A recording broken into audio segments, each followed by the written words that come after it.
War of 1812, War Along the Lakes. This is a block war game by Worthington Games. It is about, well, you guessed it, the War of 1812, and in particular the section that took place specifically around the lakes. So we have the two Great Lakes, one on this side of the board here and one on this other side of the board. Each side will have a naval units. There will be sitting there, and each turn you will decide on what the unit should do, and then you will receive command action points. You will spend them to activate units. You'll go around the board and do different things. In particular, you will want to attack the opponent and take control of enemy locations. Key locations that give you victory points are indicated with stars on the board, and at the end of the game, the number of enemy locations that you control and the number of victory points that they generate will tell you who wins the game. This is a two-player game. It's very simple, and naturally in these times of social distance where I don't get to play with my usual human opponent, the one that specializes in wargaming, I introduce the game to my daughter Luisa, who is 7, who turned out to be a very promising wargamer, because guess what?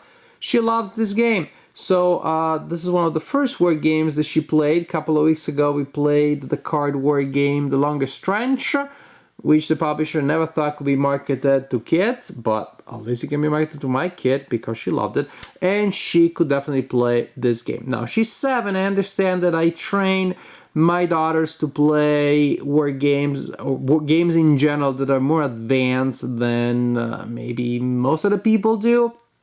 So it is a game that is simple enough that definitely can work for a beginner adult wargamer. At least in my family, it even worked with the 7-year-old who really liked it. And then I guess you can play in a regular family. You can work with, you know, a teenager or even a 10-year-old or so. It is a pretty simple game, definitely beginner level. But still, as you will see, it has a couple of interesting things. It is a block war game, so meta units will be represented by blocks that go on the board. Some blocks represent commanders that will give you different kinds of advantages. Most blocks, however, represent military units that have a number of strength points. The number of strength points that they have is the one on top as the unit is standing upright. When the unit takes a hit, you rotate it to indicate the next number. Maybe the unit takes reinforcements later, so you rotate it the other way around. And the units will stand upright facing the owning player so that the opponent sees where the units of the other player are, but not exactly what they are. It is only when units are in the same location at the end of movement, or the movement phase, that you reveal them, and then you see who is there, and you resolve combat. So each turn, each player will select an action for their 2 naval units. Again, each lake has a naval unit. Each player has a naval unit on each lake. The 2 players will pick up the block for each lake, and will decide one of 4 possible things that the unit is going to do. And you put it upright, and then you reveal it. Transport, it means that later in the movement phase, units that start on a seaport, or a lake port I should say, on a port, on a harbor on that lake, as indicated by the anchor symbols, can move to another location. And this can be very important because moving otherwise is pretty expensive, pretty slow, and pretty complicated in this game, especially if you're trying to go through the Niagara River. So expensive and complicated. So support is really good. Transport. Am I losing my mind? I can find it. Transport is very important for that. Supply means that you will receive the maximum number of command action points that you would receive. Each turn you receive a number of them modified by a die roll. This way it ensures that you receive the maximum for that lake. Then we have support, which means that the unit will get to add their combat dice to a combat that takes place next to that lake. So if you are attacking there, and you selected the support mission, then you can also move the block there, and also the block will add its dice to that combat.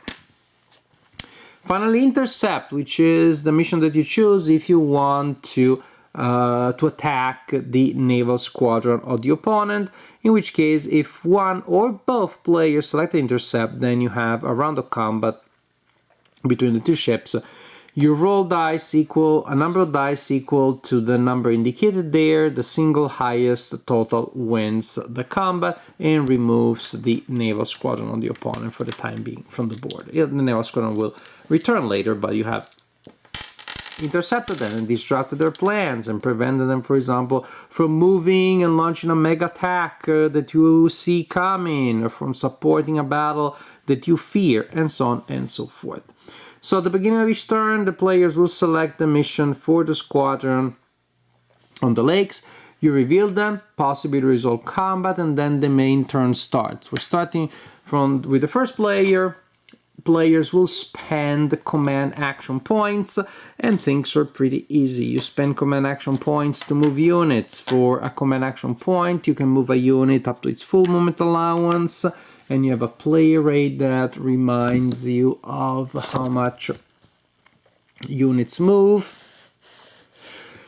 For a command action point, you can force march a unit, which means after you spend a point to move it, you spend another point to move it to an extra location. Each unit can only move once per turn. You can spend action points to reintegrate lost points here. You can spend action points to destroy forts. Forts are very important in combat, but it may be that you fear the opponent's going to take it and you won't take it back, so you destroy. After all is said and done, also you need to spend extra command points to go through the river. Moving across the river costs an extra command action point. Everything just is predicated on you being able to move across this darn river. That really is a major logistical problem here. When at the end of movement you have blocks belonging to both players in the same location, a battle will occur. A battle will be resolved here on the battle display. You turn it so that the fort side always faces the defender, even if the defender does not have a fort.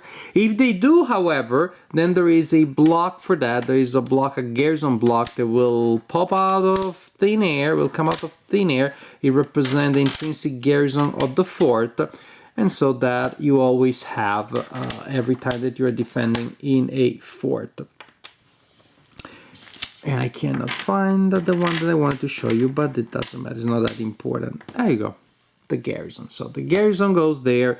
The other people of the defender go in the defender position. You may choose to place people in reserve. If you have leaders, they go in the reserve area. The opponents will be placed in the main combat line unless all or some of them are coming from an amphibious attack using the transport from the lake, in which case they're placed there, or maybe they're coming across a river, in which case they are placed there for at least the first round. They will get a penalty when rolling dice in the first round. Players will then roll dice. The defender fires first. Those hits are applied to the opponent. Then the surviving blocks of the enemy will get to attack.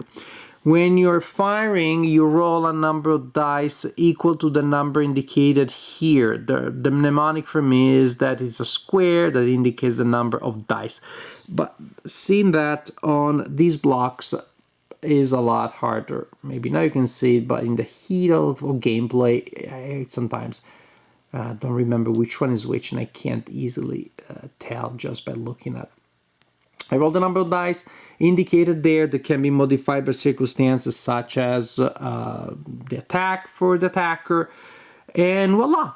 Each 6 that I roll is a hit inflicted on the opponent, which will reduce the enemy an enemy block by 1. So the defender fires, you apply those hits, the attacker fires, you apply those hits, and then you perform morale rolls. Each block that took a hit rolls a die once, and for each block where you roll more than the number indicated here, which is the morale, the block goes to the fail morale area. If you have a big leader, your commander is there, then you can re-roll a fail morale. That's one of the advantages of having a leader there. And this is the general idea. People will go back and forth until a side decides to retreat, or until a side does not have anybody available in the main line, in which case that side is forced to retreat. When you retreat, you take a round of enemy fire, because that's the way it works. It's painful, but that's the way it works. And this is the general idea. Each turn, again, you will select a naval mission, resolve it, spend command action points to get reinforcements, move people around, do other things, launch battles, attack, and possibly win battles. And the entire idea is that you're trying to take control of locations controlled by the opponent and to defend locations that you control at the beginning of the game. The player who is best at performing that task wins the game. So this is a game that a 7-year-old can play. Maybe not every 7-year-old, but many. And I was right at the beginning. I wanted to introduce my daughter Luisa to block wargaming, because a lot of games in this style are, in fact, very simple, or simpler than most other war games. They tend to have rule books between 8 and 10 pages. I was afraid about this one though, because it was not it's not the simpler that there is, just because you have the battle display and with the units that are placed in different positions. There are games that are even simpler. Julius Caesar comes to mind as truly a masterpiece of minimalism in this style. But it worked. It worked. The idea of blocks was really appealing to her. She was like, "Oh, this is so." Actually, she was like, oh, "I can't believe I can keep track of 4 points." I was like, "Yes, that's one of the great things about blocks instead of stacks of counters." Or if you want to have more than 2 steps on a counter that has 2 sides, of course, you're going to have some cumbersome logistics there to keep track of that. The block does that, and that material feel, the tactile feel of moving the blocks, I could see that she really enjoyed that. And I find that the gameplay was pretty strong, and I enjoyed it playing with a human opponent, although a young general in training, because actually I do believe that this game would probably not translate as well to solitaire gaming as other block war games do. At least for the first couple of battles, the surprises really matter. You even have decoy blocks to increase that. And that's important because setup is important. The first couple of battles will also have the probing quality, in which you try to figure out where the main forces of the opponent are, where the tough blocks are, and where the decoys are. Because again, there can be great variety between a tough unit of British regular or a decoy, as opposed to other block war games. Is not that dramatic, is not that drastic. Other thing is that the block war games, once you figure out where things are, then you can reinforce and move blocks around. Here, once you have those initial battles and you figure out, oh, oof, that's not good, because that part of the board is really is on my side. It really looks weak, and they have all the bad stuff and the good stuff, and I don't have much. Then moving, reinforcing, switching things around is not that easy, which is part of the point of the game. The logistics of the game are really emphasized here. So because of that, I would say that this really is a game that works best when you have a human opponent and you don't know what the opponent is doing, at least for the first couple of rounds, for the first couple of battles. Then once you get a sense of where the strongest blocks are, big surprise movements are not going to happen. I'm almost saying, I don't know, if you want to play solitaire, try to find ways of randomizing at least the first couple of rounds, and then I believe it will work better. So I like that the flow of the game, the architecture of the game, which is, well, I already described it mainly, which is you at the beginning try to figure out where everybody is, and then you will have to struggle with massive logistical problems. Sometimes you have entire turns in which you don't attack, in which there aren't battles. I would say it's a low intensity conflict. until of course then you get to the big battle that you'll be building for almost a year in game time, where you finally reinforce all the people that were weakened. You were able to move them in a massive attack, while at the same time hoping or trying to figure out ways of not leaving everything else too unprotected. Crossing the river took forever, and then it's an epic struggle as part of your people came from one direction. They can attack already, they hold the line as the other people are coming across the river. It's really rewarding. But then also but then since battles are not all that frequent and they can be catastrophic, then you also gonna have another lull in the game as you're licking your wounds, trying to reinforce again. The opponent is maybe trying to exploit their advantage, but now they are crossing the river, and so their attack also is weakened by that. So it's a specific flow that really again emphasizes logistics, maneuver, supplies, position, transport, with the occasional gigantic Napoleonic style battle. And it works, at least for me. That was fun. I enjoyed it. I see how the specific pace may not appeal everybody, but I enjoyed it, and I enjoyed this back and forth. I mean, there's a single front, and that's pretty much it. And you're probing one side, and your opponent is probing the other, and then you push somewhere else, and the opponent is trying to outmaneuver you. But those maneuvers through lake are not massive. It is mainly a game with a clear front, pushing back and forth, and with lulls between bigger actions due to, again, maneuvering, readjusting along the front. And I liked it. I enjoyed it. I enjoyed the simplicity, and yet still the subtleties that come from the logistics, that come from organizing battles, organizing forces, and resolving battles.